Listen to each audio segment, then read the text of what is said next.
What's up, everyone? John Rettinger from Techno Buffalo here with an unboxing for you of the Samsung Continuum for Verizon Wireless. It is a continuation of the Galaxy S series of devices we've seen permeate all US carriers. This guy brings something unique to the table. Let me show you what it is.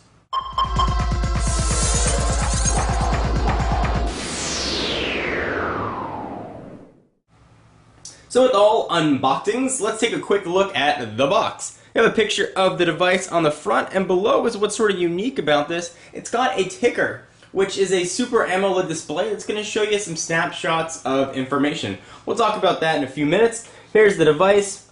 You've got some hearing aid compatibility information on the left, rule the air on the right, and some package content listings on the back. Let's go ahead and dig in. Here is the Samsung Continuum.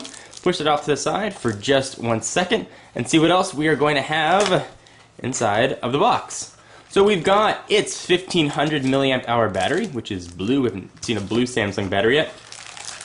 We've got the wall charger to USB port. We've got a micro USB charging port, and we've got some tips and hints and shortcuts in there if I can ever get it out.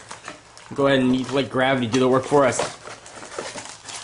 Looks like there's a lot of user guide information there going to be inside. So if you fancy some reading, go ahead and take a look at that. Alright, so here is the Samsung Continuum. And before anybody starts screaming about the plastic on here, I'm going to go ahead and pull it off.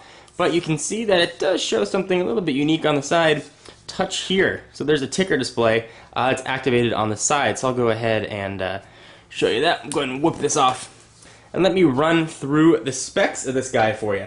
So it's going to set you back $199 on a 2-year contract, of course, on Verizon Wireless. It's got a 3.4-inch Super AMOLED screen with a resolution of 480 by 800. Now, it might look like a much bigger screen, but it actually has another screen right below it, which is also Super AMOLED. You can see it sort of on the angle there. There you go.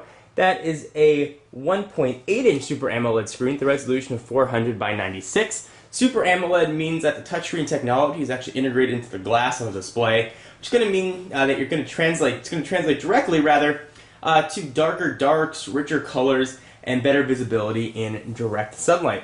So we talked about the 1500 milliamp hour battery. It's going to get you about 7 hours of talk time. It's got Android 2.1 on it. It's got Samsung's 1 GHz Hummingbird processor, which is screaming fast. It has 336 megabytes of RAM, which is a little bit less than the 384 found in its Galaxy S brother at the Focus.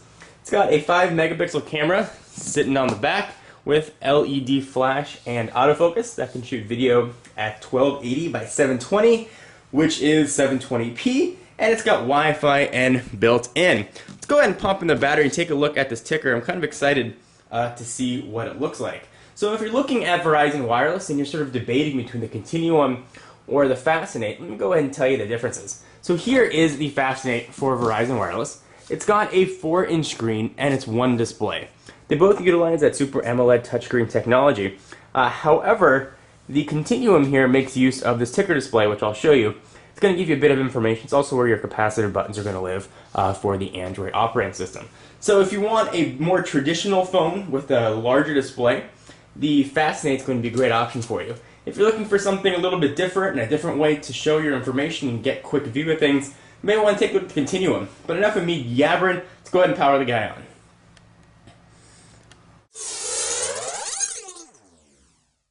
Alright, so in goes the battery. And push the back on, and we'll hit power at long last and see what this guy looks like. We're going to have to go through a bit of a Verizon activation period. The back of this is plastic, similar to what we've seen on the other Galaxy S devices, most notably the Fascinate. Go ahead and hit the power button, and while that's booting on, I'll show you a bit of the device. So on the left-hand side, you're going to have volume up and down buttons. You're going to have a micro USB charging port. You're going to have a little bit of a lanyard slot too if you want to carry it around that way in the upper left. On the right hand side, you're going to have your micro SD expansion card slot. You don't have to remove the battery to get to that, which is quite nice. Let's see if we can see what size is going to come in here. I can get my thumb in there to push it out. There we go. It's going to come pre-installed with an 8 gigabyte micro SD card. It's quite nice. Go ahead and push that back in, or at least attempt to. I have long enough nails to do that. You've got a hard button, presumably for the camera down there as well. On the bottom, you've got your microphone port. Top, you've got 3.5mm headset jack. And you've got the lock button. Now, one of the nice things I like that Samsung did here is it got rid of that little door that you had to push back and forth to get to the micro USB charging port. So it looks like they're powered on. Maybe we don't have any sort of Verizon wireless activation period, which is nice to go through. And we've seen right here a very familiar unlock screen. We've seen this on the TouchWiz phones in the past. Oh, we do have to activate it, unfortunately. But you can see the sort of capacitive buttons that are showing up there now right above this new touch strip. Let's see if this touch strip will show us anything here. So right now it's just showing us the date. We'll go ahead and activate the phone, and I will come right back.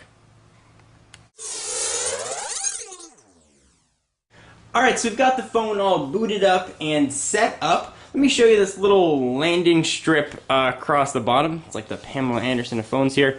Go ahead, and there's capacitive buttons on the side. If you go ahead and just push your fingers on the side of them, you're going to either turn it on or turn it off.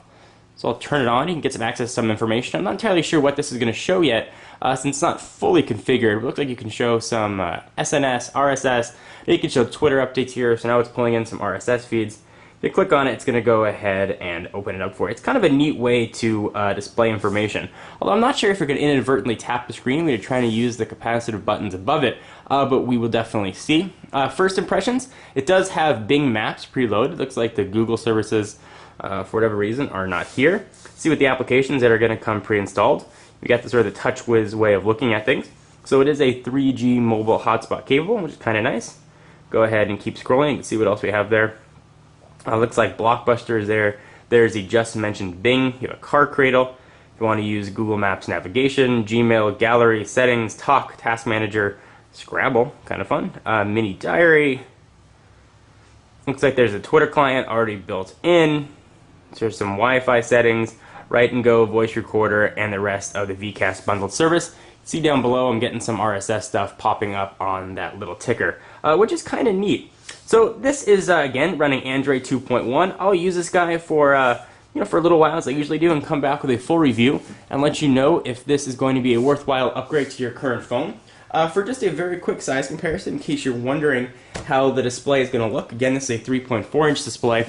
Here is the 4-inch Samsung Fascinate one more time. Go ahead and see that it is noticeably smaller. Go ahead and stack them side by side, about the same thickness. If you want to see sort of continuing the Verizon tour, here is the Droid X for a size comparison. 4.3-inch phone versus the 3.4, so there's a big difference there. See how greasy my fingers appear to be.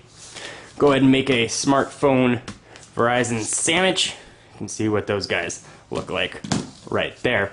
Anyway, I am John Rettinger from Techno Buffalo. Anything you want to see about the Samsung Continuum, leave it down in the comments and I'll be sure to address it in my review and following videos. I will see you guys in the next video. Bye.